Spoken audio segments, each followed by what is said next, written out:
नमस्कार दर्शक बंधु सुभद्रा योजनार आउ एक बड़ खबर आज भिडटी आरंभ करवा। तेबे सुभद्रा योजनार तृतीय पर्याय टंका को नहीं बड़ घोषणा कर सरकार एवं कालीर घोषणा अनुसार 5 लाख हिताधिकारी एवं पेंडिंग रही जहाँ उपमुख्यमंत्री प्रभाती परिडा सूचना देउथिले। तेबे सेमानंकर कोण पाई पेंडिंग रही तार कारण मध्य कहिसंती। देखंतु आपण माने जेतेबेले सुभद्रा योजनार एप्लाय कले सेतेबेले गोटे मोबाइल नंबर आपण मानकु देबाकु पड़िथिला। तेबे सही मोबाइल नंबर रे आपण माने आधार संयोग नाही। तेबे आपण माने जो मोबाइल नंबर टी देइचंती सही मोबाइल नंबर रे आपण मानकर बैंक अकाउंट रे लिंक नहीं किंबा आधार कार्ड रे सही निर्दिष्ट नंबर टी लिंकेज नहीं। आपण माने देइचंती गुटिया नंबर एवं आपण मानकर आधार कार्ड रे आउ गुटिया नंबर अछि एवं आपण मानकर अकाउंट रे आउ गुटिया नंबर लिंकेज अछि। तेबे एही परिस्थिति रे आपण माने कोण करिवे, कोण कले एही समस्या टी समाधान होई परिवे। देखंतु 5 लाख हिताधिकारी एमिति प्रॉब्लम रहिछि, केवल आपण मानकर नुहे। तेबे दर्शक बंधु जो सुभद्रा माँ भौणी मानकर सुभद्रा ई-केवाईसी टी वर्तमान भी पेंडिंग रही स्वीकृति प्राप्त स्थिति रे अंडर प्रोसेस अछि। तेबे सेमाने टंका पाइबे कि ना नाही ताहा मध्य उपमुख्यमंत्री कन्फर्म करिसंती एवं जो मानकर रिजेक्ट होईछि किंबा एनपीसीआई रिजेक्शन लिस्ट रे नाम टी रहिछि सेमाने मध्य टंका पाइबे कि ना नाही आसंता नवेम्बर 24 तारिख रे ताहा मध्य उपमुख्यमंत्री प्रभाती परिडा घोषणा करि सारचंती। तेबे ये सब किसी डिटेल्स आज यही छोट वीडियो माध्यम रे जानिबा एवं ये वीडियोटी आपण मानक पई निहाती भाव रे हेल्पफुल रहिबो। देखंतु जो 5 लाख महिला मानकर एबे भी पेंडिंग रहिछि सेमानक पई ये वीडियोटी विशेष करी बहुत गुरुत्वपूर्ण रहिबो। तेबे आपण मानकु छुटिया अनुरोध जदि मोर भिडियोटी आपण मानकु इनफॉर्मेटिव लागिवो तेबे चैनल टी को सब्सक्राइब करनेबे पाखरे थिबा घंटी चिन्ह टी को दबेई ऑल रे सेट कर देबे जहा फल रे सुभद्रा अपडेट सहित आपण मानक पई राज्य सरकार तरफ जहा किछि भी योजना आसुची आपण मानकर हित पई तेबे सर्वप्रथमे आपण माने एही चैनल माध्यम रे अपडेट पाई परिबे। तेबे दर्शक बंधु एही सुभद्रा योजना संपर्क रे केतुटी गुरुत्वपूर्ण न्यूज थिला। देखंतु बैंक खाते रे त्रुटि पई अनेक बाद पडिचंती। 5 लाख सुभद्रा हिताधिकारी बाद पडिचंती। बैंक जाई संशोधन कले मिलिबो टंका 26 पर बाद पड़िथिबा महिला को मिलिबो टंका। तेबे ए जो 5 लाख सुभद्रा हिताधिकारी जो माने अछंती सेमानकर बैंक खाता रे त्रुटि अछि तेबे सेमाने जदि एही 24 तारिख पूर्व ठीक करि नेउचंती तेबे तांकू नवेम्बर 24 रे टंका मिलिबो तृतीय पर्याय टंकाटी मिलिबो। आपण माने जदि बैंक संबंधी त्रुटि ठीक करूचंती तेबे आपण माने एही तृतीय पर्याय टंकाटी नवेम्बर 24 सुधा पाई जिवे। जदि आपण माने ठीक करू नाहंती तेबे आपण माने 26 पर नवेम्बर 26 पर आपण मानकु टंकाटी मिलिबो जेतेबेले चतुर्थ पर्याय टंकाटी दिया जिवो डिसेम्बर पहिला रे आपण मानकु एही। दर्शक बंधु मु सर्वप्रथमे कहि रखुची जो सुभद्रा माँ भौणी मानकर ई-केवाईसी टी पेंडिंग अछि सेमाने टंका पाइबे नाही एही तृतीय पर्याय रे। जेतेबेले आपण मानकर पेंडिंग टी कंप्लीटेड बा क्लियर होई जिवो बा अप्रूव्ड होई जिवो सेतेबेले आपण माने टंका पाइबे एवं जेतेबेले आपण मानकर स्वीकृति प्राप्त स्थिति रे जदि अंडर प्रोसेस थाए एवं ई-केवाईसी टी कंप्लीटेड थाए तेबे आपण माने टंका पाइबे। जो मानकर विशेष करी अंडर प्रोसेस अछि सेमाने व्यस्त होंतु नाही टंका पाइबे। जो मानकर पेंडिंग रहिछि सेमाने हुए तो एही तृतीय पर्याय रे टंकाटी पाई न पारंती। तेबे आपण मानको एथि पई मु अभियोग दाखल करिया पई कहिथिली। तेबे मोर पूर्व वीडियो रे जो माने भी अभियोग दाखल करूचंती सेमानकर प्राय तो एही पेंडिंग समस्या टी क्लियर होई जाउची एवं जो माने भी कंप्लेन करू नाहंती सेमानकर भी पेंडिंग क्लियर होई जाउची। किंतु आपण माने अभियोग दाखल कला परे मात्र अल्प दिन रे आपण मानकर पेंडिंग टी क्लियर होई जाउची। तेबे दर्शक बंधु जो 5 लाख सुभद्रा हिताधिकारी मानकर बैंक रे त्रुटि रहिछि वर्तमान सेमाने करिवे कोन। देखंतु केवल 5 लाख नुहे जो माने भी आज पर्यंत टंका पाई नाहंती सेमाने समस्ते एही कामटी करंतु देखिबे निश्चिंत भाबरे आपण माने टंका पाइबे। देखंतु आपण मानक मध्यरु अनेक जण अछंती जो मानकर 2टी 3टी लेखा अकाउंट अछि एवं मोबाइल नंबर मध्य 2टी 3टी मध्य रहिछि।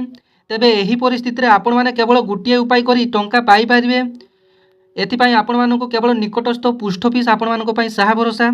देखंतु आपण माने जदि बैंक को जिबे मोबाइल नंबर चेंज पई किंबा आपण माने आधार कार्ड रे मोबाइल नंबर चेंज पई किंबा आधार सीडिंग पई जिबे बैंक को तेबे आपण मानक बहुत समय लागिवो एवं एही बैंक रो सुविधा आपण मानकर प्रत्येक गाँ रे उपलब्ध नाही। तेबे पोस्ट ऑफिस रो सुविधा प्रत्येक गाँ रे प्राय तो उपलब्ध। तेबे निकटस्थ डाक घरे बा पोस्ट ऑफिस रे आपण मानकर डीबीटी अकाउंट खोला जाउची, आधार सीडिंग मध्य हेउची एवं आधार सहित मोबाइल नंबर लिंकेज मध्य हेउची मात्र 50 टंका रे। तेबे आपण माने सुभद्रा आवेदन समय रे जेउ नंबर टी देइचंती ସେହି ନମ୍ବରରେ ଯାଇ ଗୋଟିଏ ଡିବିଟି ଆକାଉଣ୍ଟ ଖୋଲିପାରିବେ। ଦେଖନ୍ତୁ ବ୍ୟାଙ୍କକୁ ଗଲେ ଆପଣମାନେ ନାହିଁ ନଥିବା ସମସ୍ୟାର ସମ୍ମୁଖୀନ ହେଉଛନ୍ତି, କିନ୍ତୁ ପୋଷ୍ଟ ଅଫିସକୁ ଗଲେ ଆପଣମାନେ ମାତ୍ର 10 ମିନିଟ୍ରେ ଆପଣମାନଙ୍କର ଏହି ଡିବିଟି ଆକାଉଣ୍ଟଟି ଖୋଲା ହୋଇଯିବ, ଯାହାର ନାମ ରହିଛି ଇଣ୍ଡିଆ ପୋଷ୍ଟ ପେମେଣ୍ଟ ବ୍ୟାଙ୍କ ଗୋଟିଏ ଡିବିଟି ଆକାଉଣ୍ଟ, ବା ଯାହାର ନାମ କହୁଛେ ଆମେ IPPB ଆକାଉଣ୍ଟ।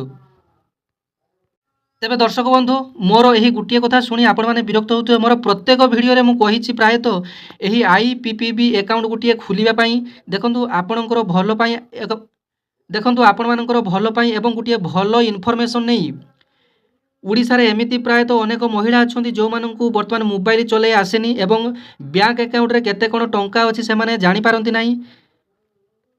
ତେବେ ସେମାନଙ୍କ ପାଇଁ ଏହି ଭିଡ଼ିଓଟି ଇନଫର୍ମେଟିଭ ରହିବ। ଦେଖନ୍ତୁ ଆପଣମାନେ ଯଦି ସୁଭଦ୍ରା ଟଙ୍କା ପାଇନାହାନ୍ତି ତେବେ ଆପଣମାନେ ପୋଷ୍ଟ ଅଫିସର ଏହି କାମଟି କରିନିଅନ୍ତୁ, ଏହି ଆକାଉଣ୍ଟଟି ଖୋଲି ନିଅନ୍ତୁ। ଆପଣମାନେ ଏହି ଟଙ୍କାଟି ପୋଷ୍ଟ ଅଫିସରୁ ଉଠାଇ ପାରିବେ ମଧ୍ୟ ଆଜ୍ଞା। ଆପଣମାନଙ୍କୁ ଏଥିପାଇଁ ବ୍ୟାଙ୍କକୁ ଯିବା ପାଇଁ ପଡ଼ିବ ନାହିଁ ଏବଂ ଏହି ଆକାଉଣ୍ଟଟି ଆପଣମାନେ ପୋଷ୍ଟ ଅଫିସରୁ ଖୋଲିପାରିବେ, ଟଙ୍କାଟି ମଧ୍ୟ ଏହି ପୋଷ୍ଟ ଅଫିସରୁ ମଧ୍ୟ ପାଇପାରିବେ।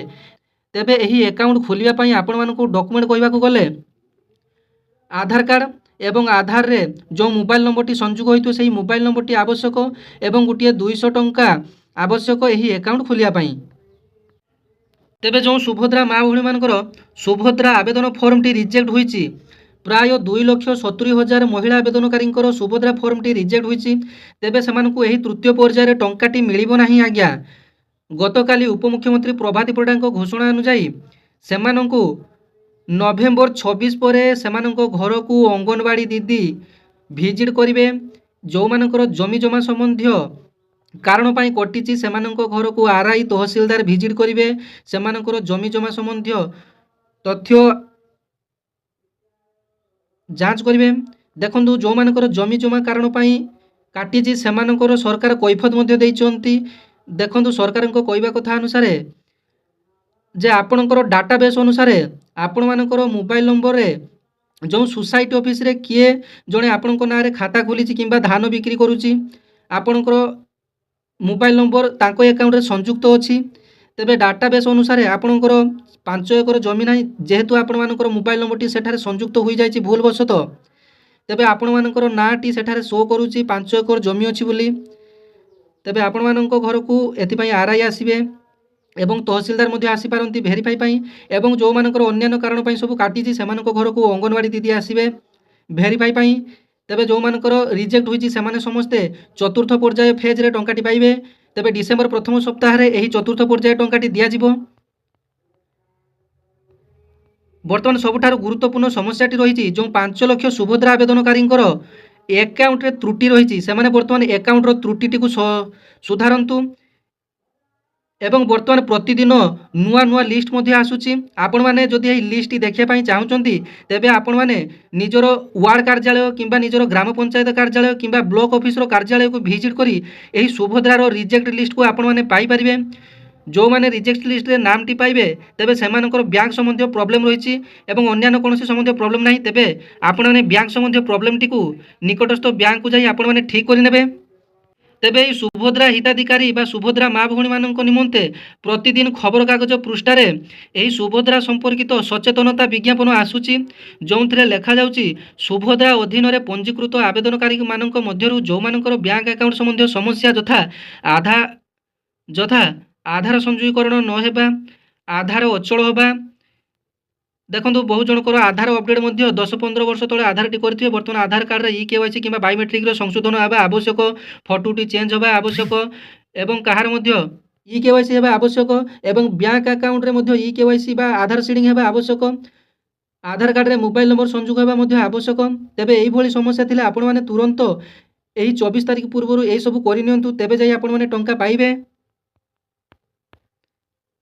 ତେବେ ଆପଣମାନଙ୍କୁ ମୁଁ ସୁଭଦ୍ରା ଯୋଜନାର ଦେଖନ୍ତୁ ସବୁକିଛି ଲେଟେଷ୍ଟ ନ୍ୟୁଜ୍ ଆପଣମାନଙ୍କୁ ମୁଁ ଟ୍ୱିଟରରେ ଆପଣମାନଙ୍କୁ ଦେଖାଉଛି କ'ଣ କଲେ ଏହି ତୃତୀୟ ପର୍ଯ୍ୟାୟର ସୁଭଦ୍ରା ଟଙ୍କା ଆପଣମାନେ ପାଇବେ। ତେବେ ଆପଣମାନେ ଜାଣିନିଅନ୍ତୁ ଏହି ସୁଭଦ୍ରା ଯୋଜନାର ତୃତୀୟ ପର୍ଯ୍ୟାୟ ଟଙ୍କାଟି ଯେଉଁମାନଙ୍କର EKYCଟି କମ୍ପ୍ଲିଟେଡ଼ ହୋଇଯାଇଛି ଏବଂ ଯେଉଁମାନଙ୍କର ଅଣ୍ଡର ପ୍ରୋସେସ୍ ଲେଖା ଆସୁଛି ଏବଂ ଯେଉଁମାନଙ୍କର ସ୍ୱୀକୃତିପ୍ରାପ୍ତ ସ୍ଥିତିରେ ମଧ୍ୟ କମ୍ପ୍ଲିଟେଡ଼ ଲେଖା ଆସୁଛି, ବୋଥ୍ ମାନେ ଅଣ୍ଡର ପ୍ରୋସେସ୍ ଥିଲେ ଏବଂ ଆପଣମାନଙ୍କର ଏପ୍ରୁଭ୍ଡ ସ୍ଥିତି ଥିଲେ ଆପଣମାନେ ଟଙ୍କା ପାଇପାରିବେ। ଯଦି ଆପଣମାନଙ୍କର EKYCଟି ଏବେ ବି ପେଣ୍ଡିଂ ଅଛି, KYC ଭେରିଫାଇ ନ ହେବା ପର୍ଯ୍ୟନ୍ତ ଆପଣମାନେ ଟଙ୍କା ପାଇପାରିବେ ନାହିଁ। ଏଇଟା ମନେ ରଖନ୍ତୁ। ପ୍ରଥମ ପର୍ଯ୍ୟାୟ ଦ୍ୱିତୀୟ ପର୍ଯ୍ୟାୟରେ ଆପଣମାନେ ପେଣ୍ଡିଂ ଥିଲେ ବି ଆପଣମାନେ ଟଙ୍କା ପାଇଛନ୍ତି ବିନା କାରଣରେ। ତେବେ ସରକାର ଆଉ ତୃତୀୟ ପର୍ଯ୍ୟାୟରେ ଏମିତି ଭୁଲ କରିବା ପାଇଁ ଚାହୁଁନାହାନ୍ତି।